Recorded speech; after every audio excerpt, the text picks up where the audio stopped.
இதுல தான் பலதுக்கு எடுத்துக்கொள்ளப்பட்டிருக்கேன். இப்படிப்பட்டதுல தான் என் மைண்ட் போச்ச ஒழிய இந்த சுவிசேஷத்தின் ஒளியினாலதான் எல்லாம் இருக்கிறது, நமக்குள்ள ஜீவன் இருக்குது, அது நமக்குள்ள ஒளியா இருக்குது அப்படின்னு நமக்கு தெரியாது.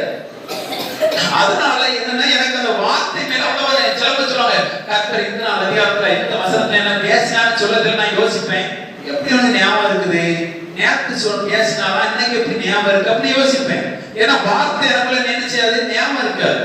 எனக்கு தெரிஞ்சதெல்லாம் ஜெபம், எனக்கு தெரிஞ்சதெல்லாம் தேசத்துக்காக தேசத்துக்காக தேசத்துக்காக திறப்புலங்கிறதுதான் மைண்டுக்குள்ள இருக்கிறவுடைய இங்க எல்லாம் இருக்குது, இந்த ஜீவன் இருக்குது, அது நம்மள ஒளியா இருக்குது, இந்த இருள் நம்ம பற்றுக்கொள்ள முடியாது என்கிறதே நமக்கு சத்தியம் தெரியல.